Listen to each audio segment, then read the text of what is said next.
tetapi Roh Kudus akan memimpin kita. Yohanes 16 ayat 13, tolong nih.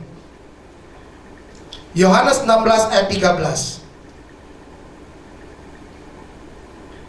2, 3. Tetapi apabila ia datang, yaitu Roh kebenaran, ia akan memimpin kamu ke dalam seluruh kebenaran. Sebab ia tidak akan berkata-kata dari dirinya sendiri, tetapi segala sesuatu yang didengarnya, itulah yang akan dikatakannya, dan ia akan memberitakan kepadamu hal-hal yang akan datang. Yang ketiga, peranan Roh Kudus dalam pertumbuhan kita mengikut Yesus adalah Roh Kudus mau menjadi pemimpin dalam kehidupan kita. Bukan hanya sekedar menjadi penolong, bukan hanya sekedar menjadi penghibur, tapi dia mau memimpin kita ke dalam seluruh kebenaran. Amin, saudara. Dan seringkali masalahnya yang kita dapat tidak berakhir-akhir. Bahkan sampai sekarang kita terus mengalami masalah. Kenapa? Karena orang Kristen maunya mimpin dirinya sendiri. Oh Roh Kudus, engkau hanya sebagai penolong, engkau hanya sebagai penghibur, tapi dalam urusan saya, biarlah saya memimpin diri saya sendiri. Ketika kita mengalami masalah, bukan karena Roh Kudus tidak mau menolong kita, bukan Roh Kudus tidak mau mengajar kita, tapi karena kita tidak mengizinkan Roh Kudus memimpin dalam kehidupan kita. Saya percaya di sini enggak, amin. Di kebaktian kedua mungkin. Itu yang Roh Kudus mau. Roh Kudus mau memimpin kita supaya kita terhindar dari masalah-masalah besar yang akan terjadi di depan kita. Itu kan tadi dibilang di ayat 13. Mana tadi? Ayat yang ke-13.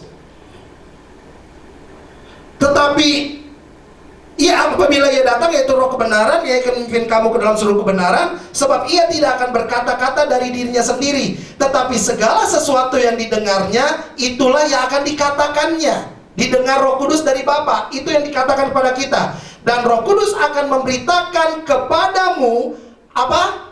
Hal-hal yang akan datang. Jadi Tuhan udah tahu nih ke depannya akan terjadi apa. Maka itu Tuhan bilang, kita bisnis ini, Roh Kudus ingatkan, jangan bisa sama dia, nanti kamu ketipu. Oh enggak, dia orang baik, dia orang benar kok. Saya kasih contoh apa yang dialami oleh yang namanya Paulus. Ya, satu kali Paulus dan beberapa orang tahanan akan berlayar ke Italia. Saudara bisa baca di Kisah 27 ayat 6. Ketika mereka sampai di sebuah tempat yang bernama Pelabuhan Indah dekat kota Lasea, Paulus memperingatkan mereka. Katanya begini, kita buka Kisah 27, ini contoh. Kisah 27 ayat yang ke-9.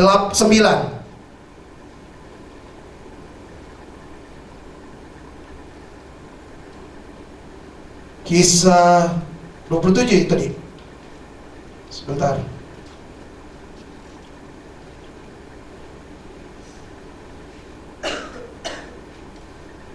Kisah Para Rasul. Tadi saudara baca, saya salah catat ayat. Jadi ini ceritanya tentang, kita sama-sama dengar bahwa satu kali Paulus ingin berlayar ke Italia. Nah dia ngomong pada waktu itu, dia bilang kepada perwira itu, dia bilang, saya melihat perjalanan kita akan mengalami kendala. Ya. Kemudian apa yang perwira itu bilang? Perwira itu lebih percaya kepada kepandaian, keahlian jurumudi dan nakoda. Saudara pernah dengar cerita itu? Akhirnya kejadian, kapalnya kandas. Ya, itu yang seringkali dialami oleh orang percaya. Kita merasa bahwa saya sudah berpengalaman. Ya, kita nggak tahu apa yang akan terjadi di depan. Tuhan lebih tahu apa yang akan terjadi di depan kita. Amin, saudara. Oleh sebab itu izinkan Roh Kudus untuk memimpin kehidupan kita. Saya ingat satu kali Ibu Grice keluar dari rumah. Ini cerita yang sudah lama. Ketika Ibu Grice keluar dari rumah, ketika dia mau buka pagar, udah keluar kalau nggak salah, Roh Kudus ingatkan, balik ke rumah sekarang. Dia ikutin, dia balik lagi masuk ke rumah, dia tutup pagarnya. Nggak lama kemudian ada mobil nyelonong ke depan trotoarnya gitu. Kalau dia nggak ikutin, dia celaka. Dia cerita sama saya, pas dia udah keluar, tiba-tiba Roh Kudus bilang masuk, dia tutup pagarnya. Dan nggak lama kemudian ada mobil baru belajar nyelonong di depan trotoar. Kalau dia masih ada di situ, kecelakaan dia. Saya ingat papa saya papa mertua saya yang waktu beberapa lalu meninggal. Waktu beberapa tahun yang lalu dia pernah pelayanan di Toraja karena pekerjaannya seperti itu, buka-buka pelayanan, buka-buka gereja. Satu kali dia datang ke Toraja, tapi ketika di gereja tempat papa mertua saya di Manado, salah satu pendoa bilang gini, Pak, sebaiknya Bapak jangan berangkat. Ya kan? Terus papa saya bilang gini, loh ini pelayanan, ini pekerjaan Tuhan. Ya sudah, kalau Bapak yakin berangkat. Nggak tahunya dalam perjalanan naik motor, dia kecelakaan dan hampir mati karena tulang rusuknya patah. Sampai dibawa dari Toraja ke Jakarta. Pertanyaan saya, salah gak pelayanan? Enggak.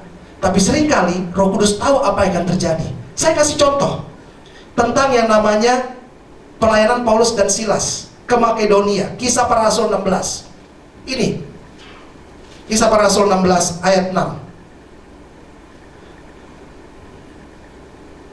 Kisah Para Rasul 16 di ayat 6. Mereka melintasi tanah Frigia dan tanah Galatia karena Roh Kudus mencegah mereka untuk memberitakan Injil di Asia.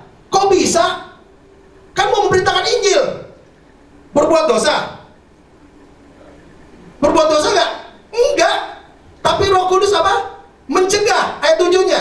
Dan setibanya di Misia, mereka mencoba masuk ke daerah Bitinia, tetapi Roh Yesus tidak mengizinkan mereka. Loh, kenapa berbuat baik, melayani, sama seperti papa saya, mau melakukan pekerjaan Tuhan?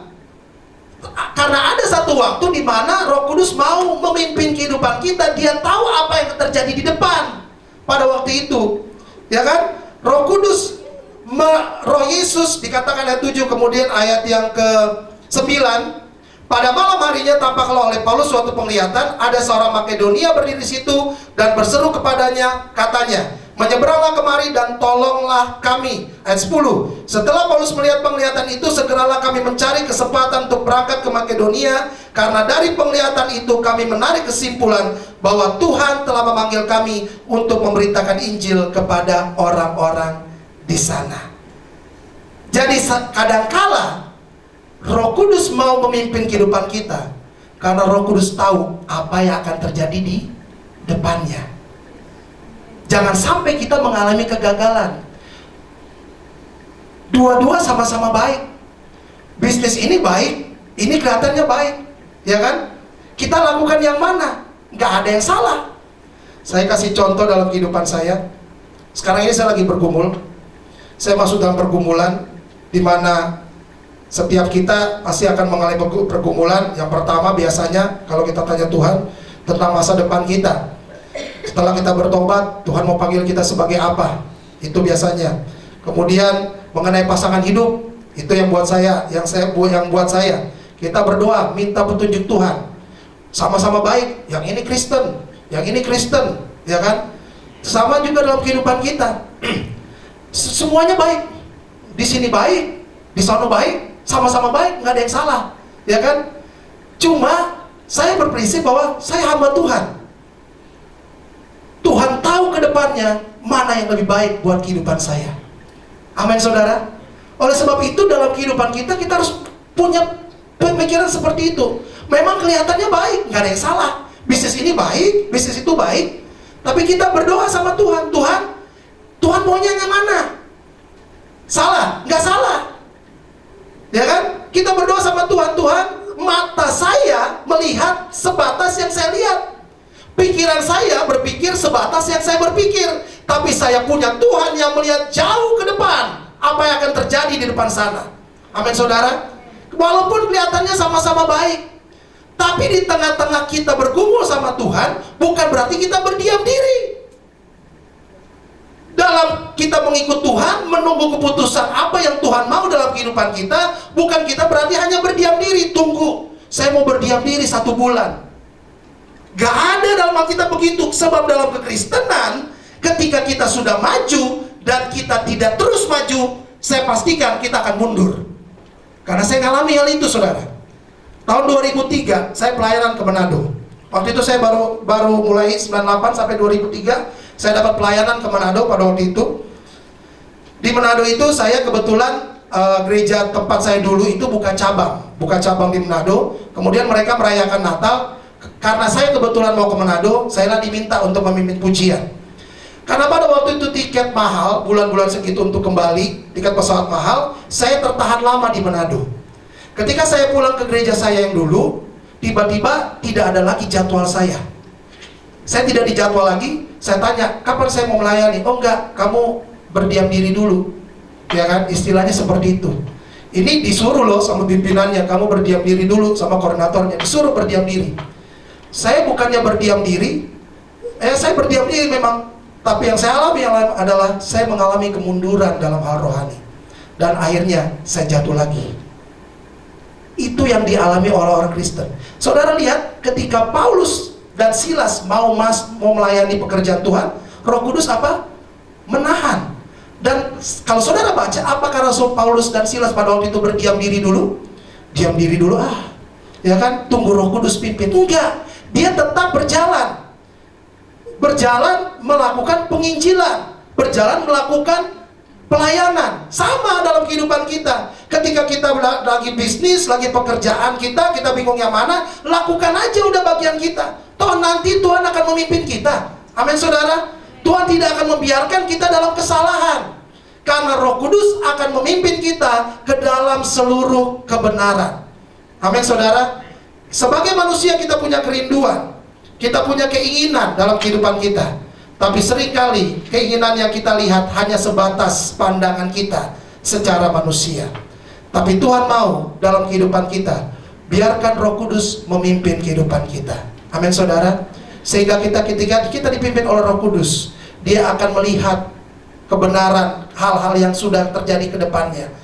Ketika kita biarkan diri kita dipimpin oleh Roh Kudus, maka kita akan melihat bahwa Tuhan yang kita sembah, Bapa kita, punya rancangan besar dalam kehidupan kita pribadi.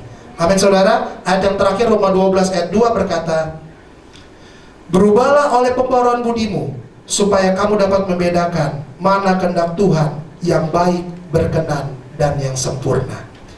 Siang hari ini saya bagikan kepada setiap saudara peranan Roh Kudus dalam pertumbuhan rohani kita.